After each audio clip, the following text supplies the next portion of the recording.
ਲਓ ਜੀ, ਇਹ ਫੀਤਾ ਤੇ ਅਸੀਂ ਬੱਚਿਆਂ ਦਾ ਮਿਣਾਂਗੇ ਕੱਦ। ਆਸਾਨ ਜਿਹਾ ਮੈਥਡ ਤੁਹਾਨੂੰ ਸਮਝਾਉਣ ਲੱਗਾ ਕਿ ਜਨਾਬ ਇਹ ਬੱਚੇ ਦੀ ਹੁਣ ਉਮਰ ਹੈ 3 ਸਾਲ ਤੇ ਇਹਦਾ ਕੱਦ ਹੋਣਾ ਚਾਹੀਦਾ ਤਕਰੀਬਨ ਅਸੂਲੀ ਤੌਰ ਦੇ ਉੱਤੇ 3 ਫੁੱਟ ਤੇ ਕੋਈ 1 ਤੋਂ 2 ਇੰਚ ਲਾਜ਼ਮੀ ਹੋਣਾ ਚਾਹੀਦਾ। ਇਹ ਪੈਰ ਦੇ ਥੱਲੇ ਰੱਖ ਬਈ, ਸਿੱਧਾ ਖੜਾ ਹੋ, ਰੱਖ ਦੇ ਪੈਰ ਰੱਖ ਕੋਟਰਾ ਦਾ। ਇਹ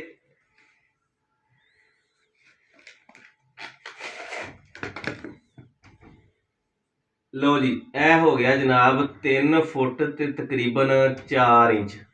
ਠੀਕ ਹੋ ਗਿਆ, ਯਾਨੀ ਕਿ ਇਹਦਾ ਕੱਦ ਜਿਹੜਾ ਹੈ ਜੋ ਸਾਨੂੰ ਰਿਕੁਆਇਰਮੈਂਟ ਹੈਗੀ ਹੈ ਮਾਸ਼ਾਅੱਲਾ ਠੀਕ ਹੈ ਕੱਦ। ਤੇ ਇਹ ਬੱਚੀ ਦੀ ਉਮਰ ਹੈ ਜਨਾਬ 5 ਸਾਲ ਤੇ ਇਹਦਾ ਹੋਣਾ ਚਾਹੀਦਾ ਤਕਰੀਬਨ 3 ਫੁੱਟ ਤੇ 5 ਇੰਚ। ਇਸ ਤਰ੍ਹਾਂ 3 ਫੁੱਟ ਤੇ ਜਨਾਬ 8 ਇੰਚ ਤੋਂ ਥੋੜਾ ਜਿਹਾ ਜ਼ਿਆਦਾ ਹੈ।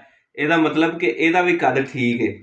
ਅਗਰ ਬੱਚਿਆਂ ਦੀ ਹਾਈਟ ਦੇ ਹਵਾਲੇ ਦੇ ਨਾਲ ਚਾਰਟ ਦੇਖਣਾ ਚਾਹੁੰਦੇ ਜੀ ਤੇ ਐਸੇ ਵੀਡੀਓ ਦੇ ਵਿੱਚ ਜਿਹੜਾ ਨਾ ਮੈਂ ਕਮੈਂਟ ਦੇ ਵਿੱਚ ਲਾ ਦਿੱਤਾ ਹੈ। ਆਪਣੇ ਬੱਚਿਆਂ ਦਾ ਕੱਦ ਮਿਣ ਕੇ ਵੇਖੋ, ਅਗਰ ਉਹਦੇ ਵਿੱਚ ਕੋਈ ਕਮੀ ਪੇਸ਼ੀ ਨਜ਼ਰ ਆਉਂਦੀ ਹੈ ਤੇ ਹੁਣ ਜਿਹੜੀ ਤਵੱਜੋ ਕਰ ਲਓਗੇ ਨਾ ਉਹੀ ਕੰਮ ਆਣੀ ਹੈ, ਤਾਂ ਕਿ ਅਸੀਂ ਬਾਅਦ ਦੇ ਵਿੱਚੋਂ ਜਦੋਂ ਬੱਚਾ 18-20 ਸਾਲਾਂ ਦਾ ਹੋ ਜਾਂਦਾ ਨਾ ਉਦੋਂ ਬੱਚੇ ਦੀ ਹਾਈਟ ਨਿੱਕੀ ਰਹਿ ਜਾਂਦੀ ਹੈ ਤੇ ਫਿਰ ਅਸੀਂ ਪਰੇਸ਼ਾਨ ਹੋ ਜਾਂਦੇ ਹਾਂ ਕਿ ਜਨਾਬ ਹੁਣ ਕੀ ਕਰੀਏ। ਉਦੋਂ ਦਵਾਈਆਂ ਦਿੱਤੀਆਂ ਉਦੋਂ ਕੋਈ ਵੀ ਕੰਮ ਨਹੀਂ ਜੀ ਆਉਂਦੀਆਂ। ਬੱਚਿਆਂ ਦੀ ਗਰੋਥ ਦੇ ਹਵਾਲੇ ਨਾਲ ਹੁਣ ਤੋਂ ਜਿਹੜਾ ਮਾਮਲਾ ਕਰ ਲੈਣਾ ਨਾ ਉਹ ਬੜਾ ਬਿਹਤਰੀਨ ਹੋਏਗਾ। ਦੁਆਵਾਂ ਦੀ ਦਰਖਾਸਤ ਹੋਏਗੀ। ਮੇਰਾ ਭਰਾ ਜਾਂ ਭੈਣ ਮੈਨੂੰ ਕਿੱਥੋਂ ਵੇਖਣ ਦਿਆ ਜ਼ਰਾ ਕਮੈਂਟ 'ਚ ਦੱਸ ਦਿਆ ਜੀ।